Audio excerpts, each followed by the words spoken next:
삼부 예배 나와서 예배하는 여러분들 위해 하나님의 충만한 은혜가 함께 하시기를 축원합니다. 좌우에 계신 분들과 축복하면서 인사 나누시기를 바랍니다. 꼭 은혜 받으시기를 바랍니다. 함께 할 수 있어서 행복합니다. 인사하십시오.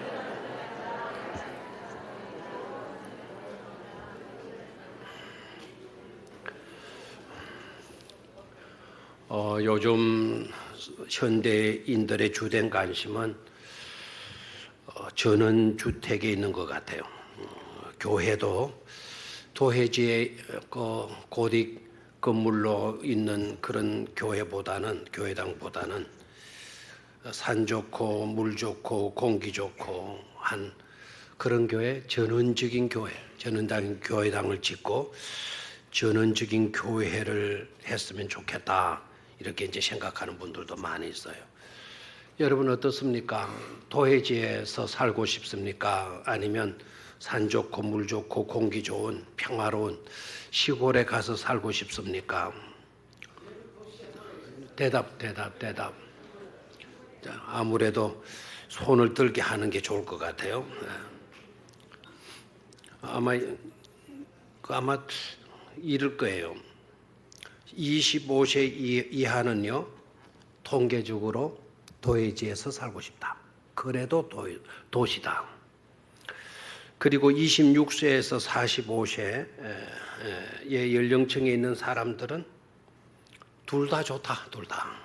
도해지도 좋고 시골도 좋고. 46세 이상의 사람들은 거의 대다수가 다 시골에서 살고 싶다.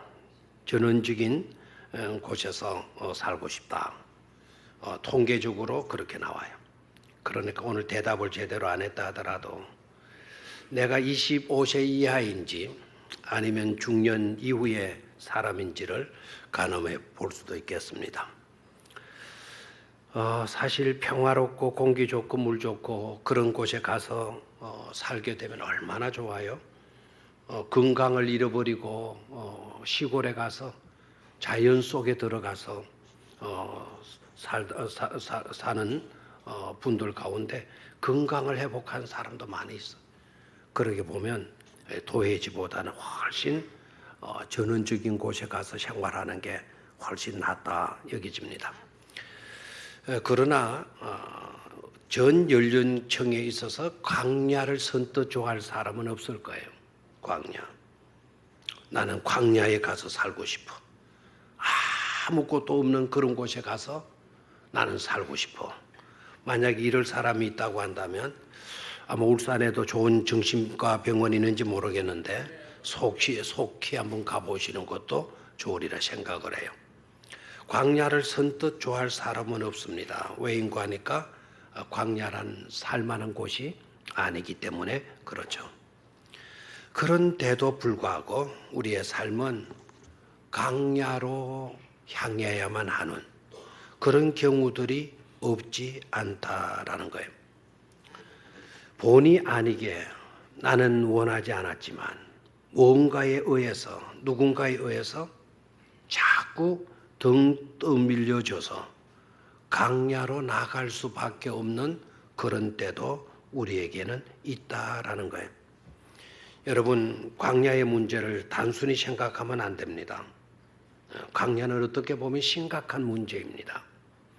출애굽했던 출애굽 1세들이 광야에서 거의 다 무너지고 말았습니다. 여호수아와 갈렙 딱 두 사람 말고는 모두가 다 출애굽은 했으나 가나안 복지에는 들어가지 못하고 광야에서 다 무너지고 말았습니다. 광야의 문제, 이거 단순한 문제가 아닌 것임을 우리는 알 수가 있습니다. 오늘은 그래서 광야에 대해서 알아보고요, 광야를 바로 이해하고 광야를 대체해 가도록 우리가 말씀 속으로 좀 들어가야 되겠습니다.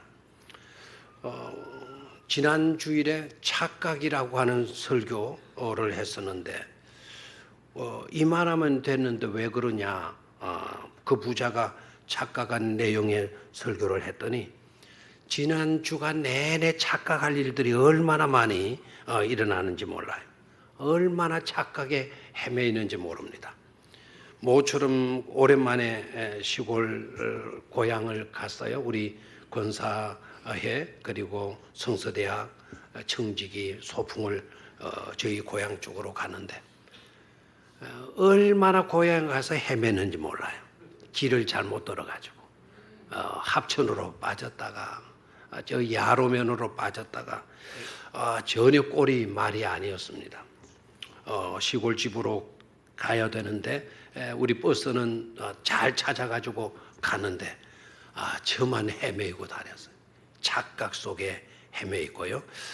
그리고 지난 목요일 날 경주 갈 일이 있었는데 우리 장로님들하고 함께 경주를 가는데 또 착각에 빠져가지고 경주 간다는 게 포항으로 완전히 빠져버리고 말았어요. 뭐 착각하는 거 얼마나 많아. 또 지난 수요일 저녁에는 또 영어 성경을 잘못 읽어가지고는 또 착각 속에 빠져가지고 실수하지 않아도 될 실수를 또 하고 말았어요. 오늘 또 광야 설교하는데 또 광야의 일들로 광야의 부정적인 일들로 부딪히면 어떻게 되나 하는 그런 부정적인 생각도 들긴 하지만 광야를 바로 이해하게 되면 오히려 광야가 너무나 우리에게 은혜가 되는 그런 것임을 깨닫고 자신 있게 말씀을 드리도록 그렇게 하겠습니다. 자, 원래 광야란 하나님의 계획 속에 들어가 있는 게 아닙니다. 하나님의 계획과 하나님의 뜻은 광야가 아니죠. 뭐였습니까? 에덴이었잖아요. 에덴. 그래서 광야라는 것은 하나님의 계획표 속에 들어있지를 않았습니다. 어디까지나 광야는 문장으로 말하면 갈호 속에 들어가는 삽입구에 들어가는 그런 요소에 지나지 않는 겁니다. 이 광야라고 하는 것이 본 문장의 주된 문구에 놓일 수 있는 삽입될 수 있는 놓일 수 있는 자리 잡을 수 있는 그런 것이 아니다라는 거예요. 너무나 희귀해서 동물원에 가서야 겨우 볼 수 있는 그런 동물처럼 그렇게 희귀한 것이 바로 광야였습니다. 여러분 창세기 1장, 창세기 2장을 보게 되면 하나님의 창조의 내력을 다 소개해 놓았지 않았습니까? 그리고 첫째 날, 둘째 날, 셋째 날, 넷째 날 쭉 이어지면서 하나님께서 그날 창조했던 것을 보시고 평가하신 것이 있잖아요. 하나님 보시기에 뭐였더라? 좋았더라. 하나님 보시기에 다 좋았더라. 그래서 에덴이라고 하는 이름이 붙여지게 되고 낙원이라고 하는 번역이 우리에게 주어지게 된 거죠. 광야 없습니다. 광야를 그곳에서 찾으려고 하게 되면 우리는 헛수고 할 수밖에 없습니다. 그런데 지금은 어떻습니까? 그런 광야가 이제 어디를 가나 누구를 만나든지 깔려져 있는 것을 보게 됩니다. 굳이 광야를 구경하겠다고 성지순례를 가거나 중동해를 가거나 저 아프리카를 가거나 그럴 필요가 없게 되었습니다. 우리들의 삶의 현장이 바로 광야이기 때문에 그렇습니다. 그렇게 건강을 자랑하던 분이 항암 치료를 받았어. 그리고 그 부작용으로 사경을 헤매다가 3일 만에 무의식에서 깨어났다고 하는 문자를 지난 화요일 날 제가 받았습니다. 부산의 경성대학의 교목실장으로 있는 분이신데 제게 늘 좋은 이야기, 좋은 그 자료들을 많이 보내오셔요. 한동안 좀 연락이 뜸하다 생각하고 또 근간에 제가 뭘 잘못 조작해가지고 그 많은 자료들을 다 날려버렸어요. 전화번호도 날리고 카톡의 주소도 다 날려버리고 그래서 기억나는 사람 몇 사람 있어가지고 그분께 전화를 했더니 문자를 보냈더니 답이 왔어요. 그리고 새로운 자료, 그 옛날에 보냈던 자료를 다시 보내주시면서 몇 문장 딱 써놨더라고요. 사실 자신이 몇 달 동안 항암 치료를 받았다고. 그리고 항암 치료 받고 부작용 때문에 3일 동안 완전히 무의식 가운데 놓이게 되었다고. 그리고 며칠 전에 그 무의식에서 깨어났는데 처음으로 제가 이렇게 문자를 보내왔다고. 그러면서 전화 왔어. 그렇게 지성적이고 겸손하신 분이 마음에 걸리고 항암 치료받게 되어지고 사경을 헤매이게 되고 그의 인생은 지금 누가 뭐라고 해도 광야인 것입니다. 어떤 분은 지난 봄부터 지금까지 죽음을 앞둔 어머니 곁에서 시간을 보낸다고 합니다. 다니던 직장을 그만 휴직 내고 몇 달간 휴직을 내고 요양병원에서 죽을 날만 기다리고 있다고 했습니다. 어머니가 죽을 날을.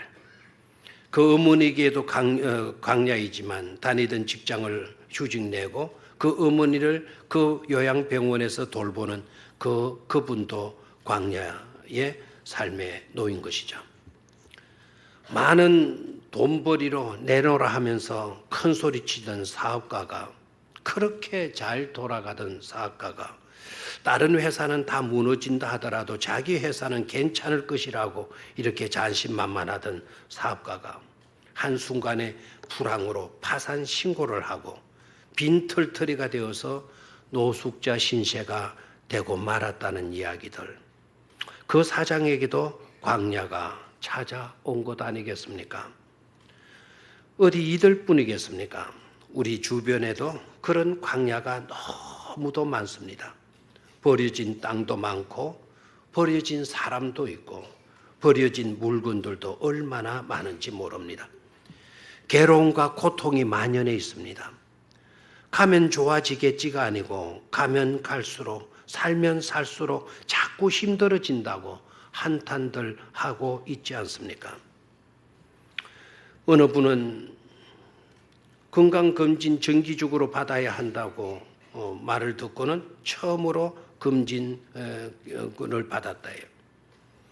그 결과를 보는 결과 보러 일주일 뒤에 오라고 그랬는데 3일째 되어지는 날 병원에서 전화가 왔대요. 가족 보호자와 함께 급히 병원에 내원하라고.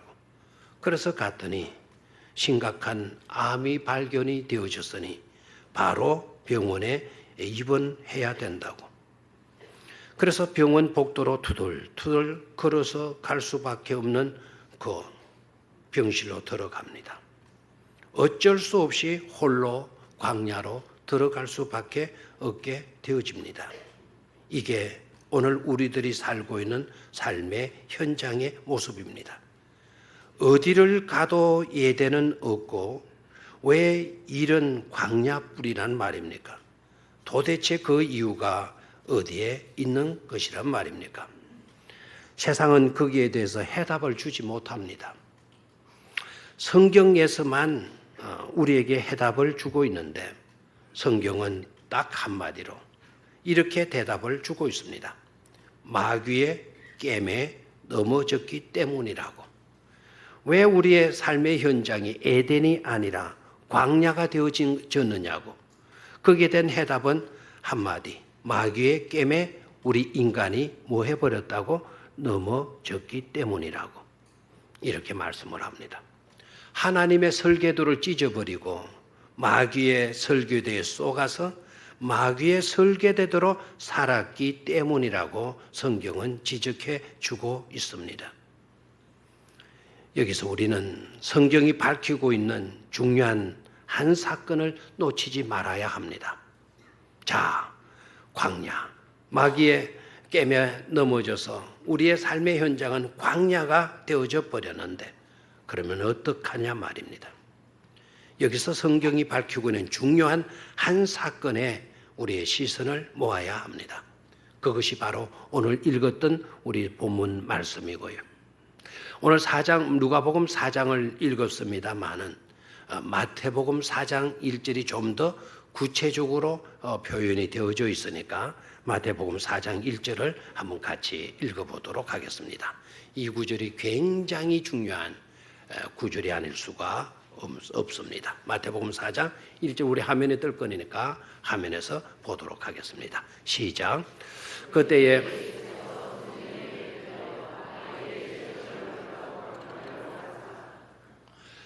그때에 예수께서 성령에 이끌려 마귀에게 뭘 받으러 시험을 받으러 어디로 가사? 광야로 가사. 광야로 가사. 예수님께서 마귀에게 시험을 받으시기 위해서 광야로 가셨다. 저 구절이 굉장히 중요한 구절이에요. 오늘 이 설교를 듣지 않았으면 저 구절을 쉽게 그래는 모양이다, 그런 사실적인 이야기로 이해하고 지나가 버리고 말았을 것입니다. 그런데 저 구절이 너무나도 중요한 구절이에요. 일단 예수님께서요, 어디로 가셨다고요? 광야로 가셨다고요. 뭐하러 가셨다고요? 시험을 받으러 광야로 가셨다는 겁니다. 우리가 처하는 이 광야 속으로 가셨다는 거예요. 누구에 이끌려서? 성령에 이끌려서. 누구에게 시험을 받으러? 마귀에게 시험을 받으러. 어디로 가셨다? 광야로 가셨다. 마귀가 예수님을 찾아와서 예수님을 시험하신 것이 아닙니다. 예수님께서 마귀를 찾아가셨어요. 마귀가 와서 시험을 하신 것이 아니라 예수님이 마귀를 시험한 것이 아니라 오히려 마귀에게 시험을 받으시도록 예수님께서 광야로 나아가셨다는 겁니다. 그러면 광야는 누가 있어요? 광야는 누가 있습니까? 시험을 마귀에게 받으러 어디로 갔다고요? 광야로 갔다라는 것은 그 광야에 누가 있었다라는 거죠? 마귀가 있었다라는 거예요. 에덴을 광야로 만든 당사자가 있는 곳으로, 그 당사자가 바로 누구입니까? 마귀죠. 마귀가 있는 곳으로 예수님께서 찾아서 가셨다라는 거예요. 그래서 성경은 이렇게 되어 있죠. Then Jesus was led by Holy Spirit. 성령에 의해서 into the desert. 광야 깊숙한 곳으로, 성령에 이끌려서 예수님께서 뭐 하셨다? 들어가셨다. 뭐 하시러? To be tempted. 시험을 받으시기 위해서. 누구에게? By the devil. 마귀에 의해서.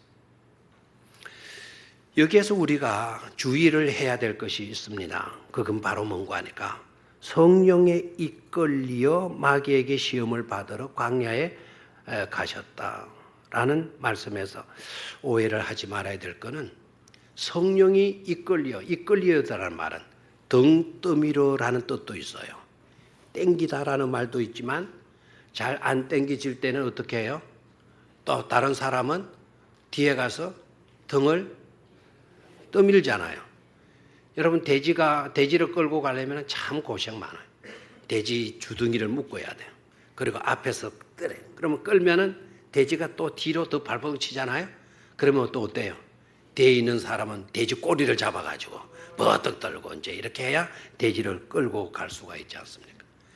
예수님이 성령에 이끌려 광야 속으로 들어가셨다. 광야로 가셨다. 그런데 예수님은 광야를 아시고는요, 광야로 나가시는 것을 싫어하셨다라고 여러분 오해하면 안 되는 겁니다. 광야 나가시는 두려워가지고는 예수님은 가기 싫었는데 가기 싫어하는 그 예수님을 성령께서 등 뛰물어 가지고 예수님을 광야로 모신 것처럼 그렇게 이해해서는 안 됩니다. 정반대로 이해를 하셔야 돼요. 정반대로. 예수님도 성령님도 광야로 나가시는 것에 대해서 강력한 의지를 가지고 계셨다라는 거예요. 예수님만 아니고 성령님도 똑같은 생각으로, 예수님도 똑같은 생각으로 강력한 의지를 가지고 적극적으로 어디 속으로 나아가셨다? 어디 속으로? 광야 속으로. 여러분 대답 안 하기로 아예 작정을 한 사람처럼 어디 속으로? 광야 속으로 들어가셨다라는 겁니다. 우리는 피하고 싶은데, 우리는 가고 싶지 않은데, 부정적인 요소만 깔려있는 곳인데 왜 예수님은, 성령님은 적극적인 강력한 의지를 가지고 광야로 들어가시려고 하셨는가? 그 이유가 어디에 있었는가? 이유가 있었다면 왜 그렇게 하셔야만 했는가? 라는 것을 생각지 않을 수가 없는 겁니다. 한마디로 광야를 바꾸어 놓기 위함이었다라는 거예요. 에덴을 광야로 만든 그 주범인 마귀를 상대해서 에덴을 무너뜨린 그 마귀를 무너뜨리기 위해서 예수님께서 강력한 의지를 가지고 어디로 가셨다? 광야로 들어가셨다라는 것입니다. 마귀에 의해서 첫째 아담이 빼앗겼던 것, 상실했던 것, 그것을 둘째 아담이신 예수님이 되찾아 주시기 위해서 광야로 가신 것이죠. 아담의 실패를 승리로 바꿔놓기 위해서 예수님은 어디로 가셨다? 광야로 가셨다라는 것입니다. 언뜻 보아서는 이런 내용들이요 별로 드러나지 않는 것 같아요. 강력한 의지를 가지시고 예수님이 광야로 들어가셨다라는 것은 첫 번째 아담이 처했던 상황과 두 번째 아담이신 예수님이 처했던 상황을 대조해 보면 알아요. 한번 대조해 볼까요? 첫 번째 아담은 어떻습니까? 온갖 좋은 것들이 다 갖춰진 그런 환경에서, 그런 상황에서, 조건 속에서, 즉 말하자면 에덴에서 시험을 받지만은 예수님은 어떻습니까? 아무것도 없는 삭막한 광야에서 뭘 받습니까? 시험을 받습니다. 강력한 의지를 가지고 지금 마귀를 무너뜨리기 위해서 예수님께서 광야로 들어가셨다는 것을 알 수가 있죠. 또한 첫 번째 아담은 배부른 상태에서 시험을 받아요. 왜요? 동산 중앙에 선악과를 알게 하는 나무의 열매만 못 먹었지 다른 수많은 과일들을 임의로 먹을 수 있는, 그래서 임의로 다 먹은 상태에서 시험을 받아요. 마귀의 시험을 받아요. 그런데 예수님은 어떠합니까? 극심한 어디에서 시험을 받는다? 굶주림에서 시험을 받잖아요. 예수님이 금식하신 뒤에 after fasting, 금식하고 난 뒤에 그것도 얼마를요? 40주야를 40 days, 40 night, 40주야를 뭐 했습니까? 금식하고 난 뒤였으니까 성경은 he was hungry 되어 있죠. 그는 뭐 했습니까? 너무너무 굶주린 상태에서 뭘 받았죠? 시험을 받습니다. 시험을 받을 때에도요, 아담은 혼자가 아니었어요. 곁에 하와가 있었어요. 그런데 예수님 시험 받을 때 예수님 혼자밖에 없었습니다. 하고 보면 아담은 모든 좋은 조건 속에서도 실패했지만 그러나 예수님 모든 불리한 상황 속에서도 마귀를 무너뜨리고 승리하셨습니다. 다시 강조하지만 예수님께서 왜 광야로 가셨느냐? 성령님과 더불어서 강력한 의지를 가지고 왜 광야로 가셨느냐? 한마디로 광야의 부정적인 모든 요소들을 제거하시고 에덴을 광야로 만든 그 주범인 사탄을 마귀를 마시기 위해서다, 무너뜨리기 위해서 예수님께서 어디로 가신 것이다? 광야로 가신 것이다 라는 거예요. 그것도 주님 자신을 위해서 그렇게 하신 것이 아닙니다. 저와 여러분들을 대신해서 저와 여러분들에게 그 승리를 안겨주시기 위해서 우리 주님께서 광야로 들어가신 것이죠. 놀라운 은혜가 아닐 수가 없고 놀라운 복이 아닐 수 없는 줄로 믿습니다. 그런 고로 이제 광야는요, 부정적인 면으로서의 광야가 아닙니다. 이제 우리들에게 있는 광야는 긍정적인 면에 있어서의 광야인 것임을 깨달아야 돼요. 사탄은 인간을 괴롭게 하기 위해서, 힘들게 하기 위해서, 불행하게 만들기 위해서 광야로 우리를 내몰아 가려고 하지만 하나님은 인간을 잘 되게 하기 위해서 우리를 광야로 이끄신다라는 것을 깨달아야 됩니다.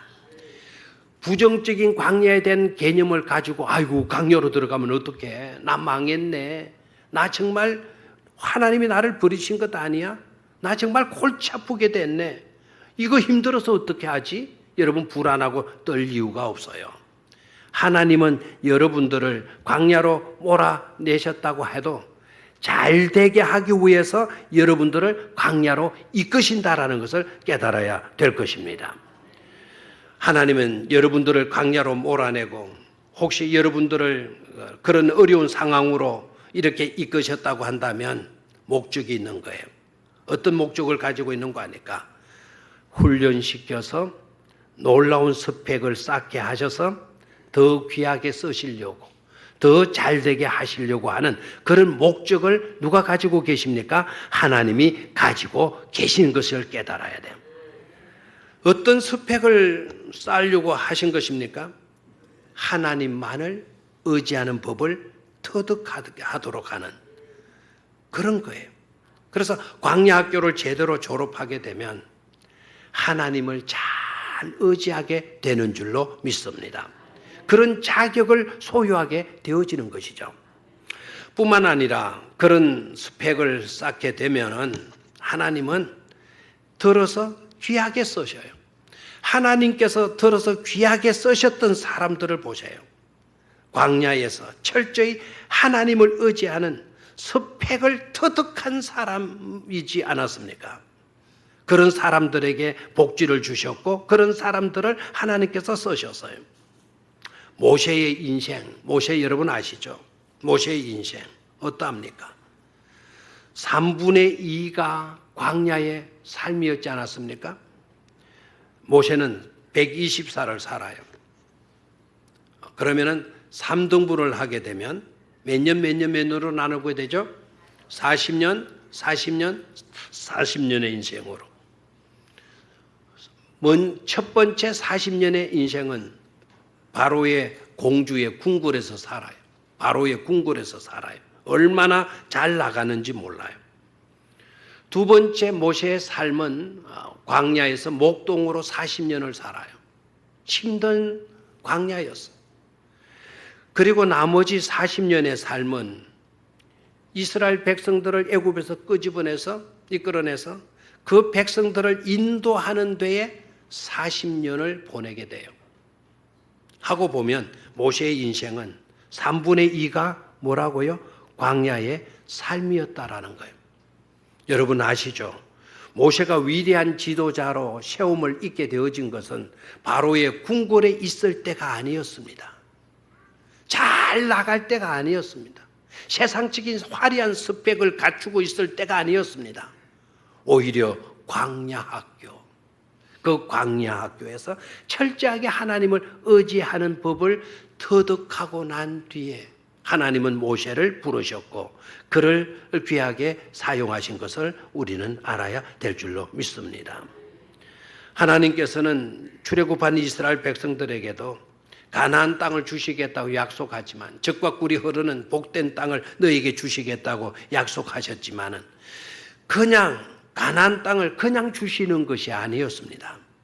출애굽을 했다고 무조건 가나안 복지를 그들에게 안겨 주시는 것도 아니었습니다. 선 뭐였습니까? 선 광야로 이끄셨던 것을 볼 수가 있는 겁니다. 선 광야, 가나안 복지가 아니고 선 광야로 이끄셨어요.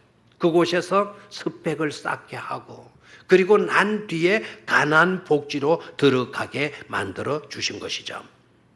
광야, 이거 이제 우리에게는 필수 과정이신 것임을 깨달아야 돼요.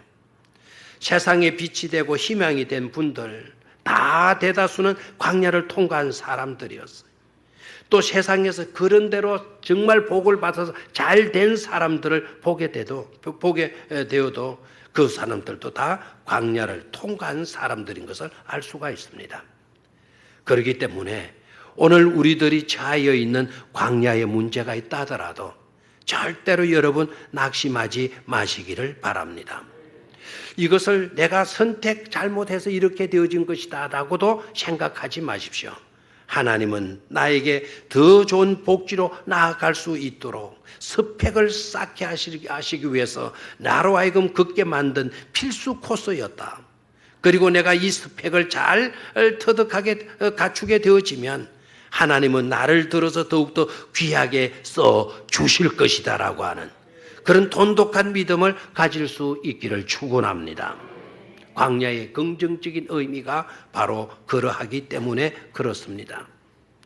그렇다면 마지막으로 광야의 의미를 종합적으로 정리를 할 필요성이 있겠습니다. 자, 광야란 어떤 곳입니까? 아무것도 없는 곳이 바로 광야입니다. 필요는 있는데 공급이 없는 곳이 광야입니다. 사방팔방 어디를 바라보아도 도움이 될 만한 곳이 없는 곳이 광야입니다. 여러분, 풍요와 궁핍의 차이를 아시죠? 궁핍의 환경은 필요는 있어요. 그러나 공급이 없어요. 그건 빈곤이에요. 풍요는 뭡니까? 필요는 별로 없는데 공급이 막 잘 되고 있는 겁니다. 그래서 넘쳐나는 것입니다. 광야란 어떤 곳입니까? 필요만 있어요. 이것도 있어야 되고 저것도 있어야 되는데 그것이 공급이 안 되는 거예요. 물도 있어야 되는데 물도 없고 먹을 것이 있어야 되는데 동서남북 어디를 돌아봐도 먹을 것이 없는 공급이 안 되는 곳이 바로 광야이지 않습니까? 그렇기 때문에 광야에서 생존하려고 하면 우리 자신으로는 안 되는 겁니다. 하나님의 은혜가 아니고서는 생존 자체가 불가능한 곳이 바로 광야인 것입니다. 그래서 낮아지는 거예요.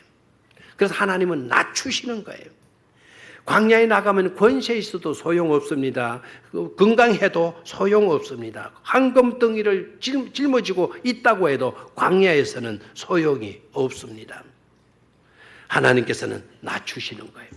낮추시는데도 목적이 있어요. 그냥 비참하게 만드는 게 아닙니다.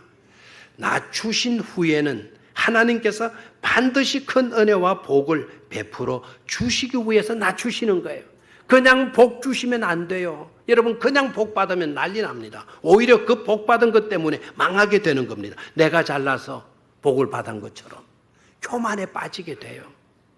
하나님은 낮추시는 거예요. 낮추시고 난 뒤에 은혜와 복을 주시면 나 때문에 되어진 것이 하나도 없다. 나에게 주어진 이 모든 것들은 다 누구의 은혜이다. 하나님의 은혜인 것을 고백하게 되어지는 것이죠. 또한 광야란 어떤 곳입니까? 필요는 있는데 공급이 없는 곳. 하나님의 은혜가 아니고서는 생존 자체가 불가능한 곳. 낮아질 수밖에 없는 광야일 뿐만 아니라 그러기에 광야는 하나님의 은혜와 하나님의 사랑과 하나님의 능력을 강력하게 체험할 수 있는 곳이 바로 어디냐? 광야다라는 거예요. 우리는 광야에 나가서 살고 싶은 사람이 없을 것입니다만은 이스라엘 백성들에게 있어서는 광야로 가자 그러면 그들은 가슴을 설레게 된대. 가슴이 막 뛰게 된대요. 왜 그런 거 아니까? 그들은 광야에서 놀라운 것을 체험했기 때문에 그래요. 조상들이 그 광야에서 만나를 먹었고 메추라기를 먹었고 오아시스가 없는 곳에 반석에서 샘이 터져 나오는 그곳에서 그 샘물을 마셨고 빈들이 그냥 오병이어의 기적으로 막 가득가득 채워지는 그런 역사를 체험한 곳이 바로 광야이기 때문에 그래서 유대인들은 지금까지도요, 오늘날까지도 초막절, 장막절이 되어지면 2주간 들판으로 나가는 거예요. 광야로 나가는 거예요. 거기에서 풀로 된 움막집을 짓고 거기에서 사는 거예요. 막 힘들게 사는 게 아니라는 거예요. 젊은이들도 막 그렇게 나가면 막 가슴 설렌다는 겁니다. 하나님의 능력을 체험하고 그 능력과 은혜를 체험한 것을 서로 회상하면서 기뻐하고 한다는 겁니다. 또한 광야는 원함이 단순해지고 진정한 필요에 만족하게 되는 곳이 바로 어디냐? 광야라는 거예요. 여러분, 요사이는 어때요? 원함이 너무 많잖아요. 너무 원함이 많잖아요. 그리고 필요에 불만이잖아요. 있어야 할 것이 없다고. 그런데 없는 게 아니잖아요. 지금 우리들의 고민은요, 없어서 고민하는 게 아니고 더 많이 원해서 고민이 되어지는 거죠. 만약에 오늘 예배를 마치고 전심을 먹는다고 합시다. 전심을 먹을 때 전심 뭘 먹노 걱정해요. 뭘 먹노 걱정하는데 뭘 먹노 해서 먹을 것이 없어서 걱정하는 게 아니라 짜장면을 먹을까 칼국수를 먹을까 볶음밥을 먹을까 그것 때문에 지금 뭐 하고 있습니까? 고민하고 걱정하고 있지 않습니까? 여러분, 광야에서는 그런 고민이 없어요. 거기는 죽을 먹을까 무슨 먹을까 하나도 걱정할 필요가 없어요. 왜요? 만나밖에 없으니까. 다른 메뉴가 필요 없으니까. 고급 메이커의 옷도 여러분 신경 쓰지 않아도 돼요. 광야에 가면. 지금은 여러분 오늘 교회 올 때도 뭐 드레스를 입을까, 원피스를 입을까, 투피스를 입을까, 정장을 입을까, 남방을 입을까 없어서 걱정하는 게 아니라 많아서 걱정하잖아요. 그러나 광야에는 그런 거 다 필요 없어요. 한 벌에 오시면 족한 곳이 바로 광야 아닙니까? 그래서 광야는 소유함 때문에 행복한 곳이 아니라 바로 하나님과 함께함의 행복을 누리게 되는 곳이 바로 광야가 되어지는 것이죠. 그래서 광야를 히브리어로 미드바르라 그래요. 미드바르라 그래요. 재미있게도 다바르라고 하는 단어가 있는데 똑같은 DVR이에요. DVR. 그러면 하나는 광야가 되고 다바르라고 하게 되면 이거는 지성소가 되는 거예요. 미드바르, 다바르 똑같은 단어입니다. 자, 보십시오. 광야가 한편으로는 뭐가 된다고요? 지성소가 된다라는 거예요. 여러분, 지성소에는 뭐가 있습니까? 벗개 하나밖에 없어요. 벗개. 거기에 뭐 떡상이 있거나 촛대를 갖다 놓아야 되거나 그런 게 없어요. 지성소 안에는 벗개밖에 없어요. 하나님의 임재, 하나님밖에 없어요. 광야란 아무것도 없는 곳이에요. 그러나 그곳에 누가 계신다? 하나님이 계신다라는 거예요. 그래서 광야는 곧 하나님이 계시는 지성소와 같은 곳이다라는 것이죠. 아멘입니까? 하나님에게로만 도움을 받을 수 있는 곳, 하나님에 의해서 생존할 수 있는 곳, 하나님으로는 얼마든지 부족함 없이 살아갈 수 있는 곳, 그것이 바로 광야다라는 것이죠. 사랑하는 우리 성도 여러분, 광야로 인해서 두려워하거나 염려하거나 걱정하거나 불만하거나 불평하지 마시기를 바랍니다. 본의 아니게 광야에 서게 되었다고 해서 절대로 불만, 불평하지 말아야 하겠습니다. 광야 때문에 무너지는 인생이 아니라 오히려 광야 때문에 더 잘 되는 인생이 되셔야 하겠습니다. 광야는 두려워해야 할 곳이 아니라 불만하고 불평해야 할 곳이 아니라 오히려 두려움과 불만과 불평을 소멸해야 하는 곳임을 잊지 말아야 하겠습니다. 오히려 하나에서 끝까지 하나님의 은혜, 하나님의 사랑, 하나님의 능력을 체험할 수 있는 지혜임을 깨닫고 감사하시기 바랍니다. 광야는 가나안 복지로 나아가기 위한 필수 코스임을 잊지 말아야 할 것입니다. 광야에서 스펙을 쌓게 되면 더 귀한 자로 쓰임을 받고 더 귀한 자로 세움을 받게 될 것임을 깨닫기를 축원합니다. 광야의 과정을 잘 이수하게 되면 더 복된 가나안 복지로 나아가게 되는 것임을 확신할 수 있기를 축원합니다. 광야 때문에 더 잘 되는 우리 축복된 백령교회 성도님들이 되시기를 주의 이름으로 축원합니다. 하나님 아버지,